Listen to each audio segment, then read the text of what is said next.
Big Mom, la baleine. Oui, oui, la fan de Jinbei, la mère de l'homme le plus salé, ignoble de l'océan, j'ai nommé Gaemon. Non, je déconne, Gaemon, c'est le boss, le BG de One Piece. Et sans oublier le prochain roi des pirates. Oui, car en parlant d'homme dégueulasse, je voulais parler de Teach, bref.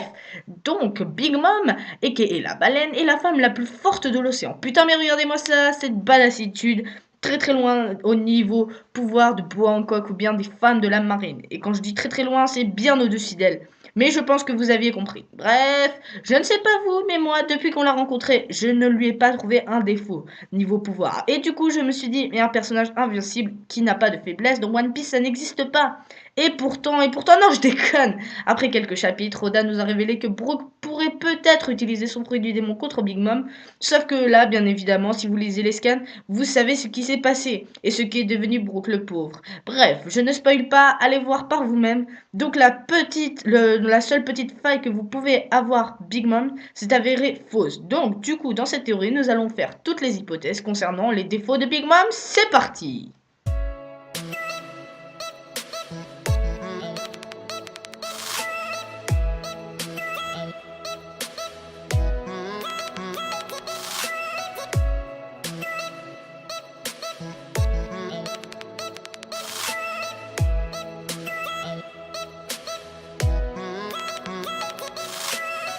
Par contre, juste avant de commencer la théorie, dans la dernière théorie, je vous avais posé une petite question. Quel serait pour vous le combat le plus épique entre deux héros de manga? Je vous remercie car nombre d'entre vous m'ont répondu. Donc je lirai vos petits combats et je donnerai mon avis à la fin de cette vidéo. Il y aura un nouveau petit jeu. Sur ce, on commence la théorie. D'abord, petit rappel des faits et du personnage.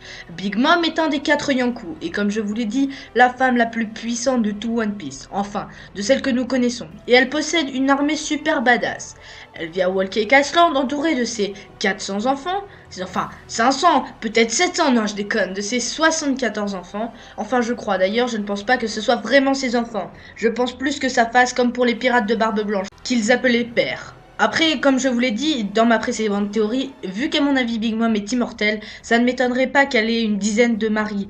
Mais bon, on va pas se terniser là-dessus, donc pour en revenir à son fruit des démons, elle possède le Soronomi, le fruit de l'âme de type Paramecia. Pour l'instant, les capacités de ce fruit du démon ne nous ont pas été montrées en totalité. Ou alors, si le pouvoir de Big Mom reste à ce niveau, c'est à mon avis que nous serons tous très déçus.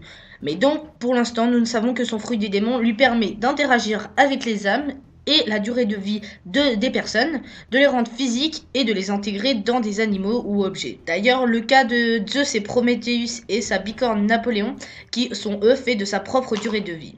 Et là, je vous conseille d'aller voir ma dernière théorie consacrée entièrement à Big Mom et à sa durée de vie. Je vous mets une fiche, ok, c'est bon, vous y êtes allé? Ok, c'est bon, on continue. Et comme je vous l'ai dit au début de la vidéo, on ne connaît encore aucune faiblesse à ce fruit des démons, et donc c'est là que j'interviens.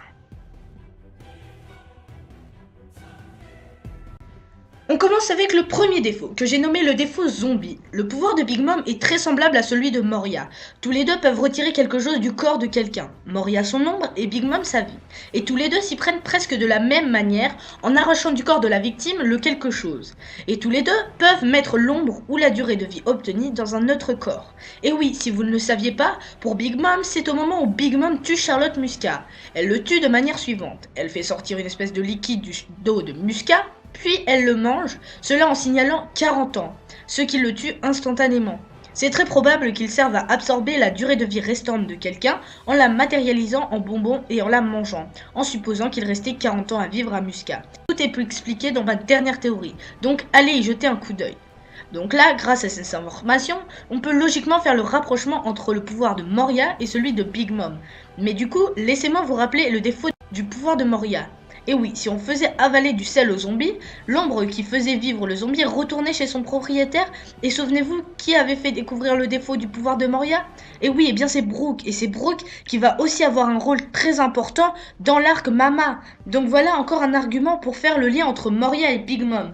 Donc, si vous ne l'avez pas encore compris, où je voulais en venir, eh bien c'est simplement que je pense que si Luffy et ses amis font avaler du sel aux objets contenant des âmes de pauvres gens qui ont perdu une partie de leur vie, les objets perdront cette âme. Donc, la durée de vie pourront plus bouger et retourneront à un état d'immobilité. Après, je ne sais pas si la vie qu'avait pris Big Mom retournerait chez son propriétaire ou si elle disparaîtrait comme ça. Mais franchement, ça me paraît compliqué que la vie retourne chez son propriétaire, car il est déjà mort. Après, vous me direz, le fruit du démon de Brooke le permet, alors pourquoi pas celui de Big Mom? On passe au deuxième défaut, et qui est le défaut que j'ai nommé le défaut Barbe Noire. Encore une fois, allez voir ma dernière théorie si vous ne l'avez pas vue, parce que comme ça vous allez tout comprendre. Bref, c'est parti. Donc ce défaut est pour moi un des plus grands qu'elle pourrait avoir dans ma dernière théorie. Je vous explique que je pense que Big Mom a une durée de vie illimitée, mais pas qu'elle est immortelle. C'est pour ça que j'en viens à Barbe Noire. Barbe Noire possède le Yami Yami no Mi, qui lui permet d'avoir un pouvoir des ténèbres, extrêmement puissant. Je vous passe les détails, mais le défaut de ce fruit, c'est qu'en corps à corps, Barbe Noire est totalement vulnérable. S'il prend un coup, il en souffre grandement, et peut même en mourir. Si le coup est trop important, du coup, c'est là que je reviens à Big Mom. Pour moi, il est tout à fait probable que Big Mom soit vulnérable au corps à corps sans Zeus et Prometheus et sa bicorne, qui la protège énormément. Je pense même que Big Mom, malgré sa force, serait ridiculement faible contre un utilisateur de fruits du démon qui a en partie éveillé son fruit, et elle se ferait exploser. Bon, après ce point est pour moi le défaut le moins crédible, mais c'est quand même une hypothèse à prendre, donc je vous l'expose. Et maintenant les Nashimi, on passe au troisième et dernier point que j'ai appelé le défaut acquis. Je vous explique tout de suite. Je pense que Big Mom, comme tout utilisateur de fruits du démon, est vulnérable au acquis. Mais elle plus que les autres, car son fruit du démon consiste en grande partie à enlever l'âme de ses victimes. Eh bien je pense que Big Mom serait incapable de retirer ce liquide d'âme si les utilisateurs sont en mode acquis, et plus précisément en acquis du renforcement. Je pense donc que par exemple si Big Mom essaye d'extirper l'âme de Vergo alors qu'il était en mode acquis, elle ne pourrait pas car son âme serait coincée dans son corps à cause du acquis. Et peut-être même que le acquis pourrait au contraire absorber la durée de vie de Big Mom. Mais là je m'emporte. Et c'est quand même très peu probable que le acquis joue un rôle sur les âmes. Du coup on laisse tomber cette idée, par contre c'est tout à fait possible que le acquis protège l'âme de son propriétaire. Bref, voilà pour cette troisième possibilité. Voilà les Neshimi, je vous ai maintenant dit toutes les hypothèses concernant le défaut de l'incroyable pouvoir de Big Mom. Maintenant que la théorie est passée, on passe à vos combats. Et on commence avec un combat des plus épiques, celui de Hugo Ferreira. D'ailleurs, son combat est pour moi un des plus épiques. C'est un combat entre Natsu et Melodias. Donc Natsu, tout le monde le connaît, pas la peine de trop dire qui il est, mais c'est pour ceux qui ne le connaissent pas, un des personnages principaux de Fairy Tail, et c'est un chasseur de dragons. Il utilise de la magie pour se battre et utilise le feu. C'est franchement un super personnage et en plus il est extrêmement fort.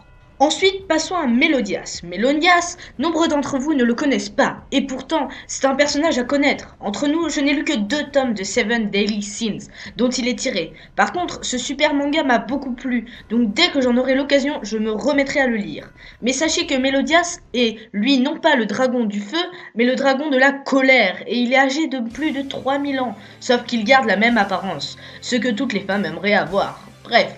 Tous les deux ont un énorme potentiel de combat, donc je pense que ce combat serait vraiment épique. C'est pour ça qu'il a été sélectionné. Mais franchement, je ne saurais désigner un vainqueur, alors en commentaire, dites-moi pour vous qui des deux gagnerait. Maintenant, nous passons au deuxième combat qui nous vient de Naodaoli Naruto. Merci à toi pour ton combat. Le commentaire était de trop, mais on te pardonne car ton combat est juste épique à mort. Donc c'est un combat entre Sasuke Uchiwa et Ener, un combat de la foudre donc. Petit rappel, Sasuke vient du manga Naruto et c'est le revival de Naruto. Il possède le Sharingan et à la fin du manga, il développe le Rinnegan. Deuxième personnage, Ener, qui est un de mes personnages favoris de One Piece. Extrêmement puissant lors de l'arc qui lui est dédié, c'est le premier personnage à vraiment avoir one-shoté Zoro et Sanji. Donc il est très puissant. Mais pour ce qui est du combat avec Sasuke, si nous prenons les deux personnages dans la force actuelle, Sasuke gagnera bien évidemment. Avec son éveil du Rinnegan et ses pouvoirs incroyables à la fin de la Grande Guerre, bien sûr qu'il gagnerait contre Ener, qui s'est fait défoncer par Luffy lors de l'arc Skypiea. Par contre, si on prend les deux personnages lorsqu'Ener reviendra dans One Piece, car c'est sûr qu'il va revenir, alors là, ça sera difficile à dire. Et pareil que pour le premier combat, ce serait difficile pour moi de désigner un vainqueur, Alors pareil, dites-moi en commentaire quel serait pour vous le vainqueur. En tout cas c'est pareil, ce combat serait aussi franchement épique. Et pour terminer, un petit commentaire de Boubou Max qui nous dit un combat entre lui et une tranche de jambon. Boubou Max, tu n'as absolument rien à faire dans ce jeu, mais bon, vu que ta blague m'a beaucoup fait rire, je t'ai mis ici. Donc pour en revenir à ton combat, eh bien franchement, étant donné la force actuelle de la tranche de jambon, je pense que tu n'es pas de taille.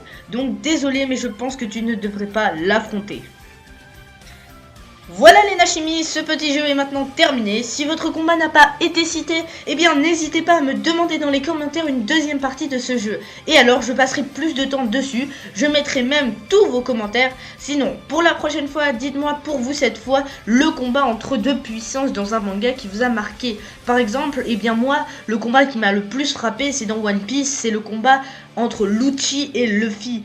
Ce combat de puissance. Donc voilà, écrivez-moi ça en commentaire. Après, vous pouvez aussi mettre un petit pouce bleu si la vidéo vous a plu, mettre plein de commentaires sur les combats que je vous ai cités concernant la théorie ou bien pour le prochain petit jeu. Et bien sûr, abonnez-vous à ma chaîne, ça me ferait extrêmement plaisir. En plus, on est bientôt 100 abonnés et pour mes 100 abonnés, je vous sors une énorme théorie sur One Piece. Une théorie tellement grosse que même Big Mom ne rivalise pas niveau poids. Une théorie qui sera même sur 2 épisodes tellement elle est grosse.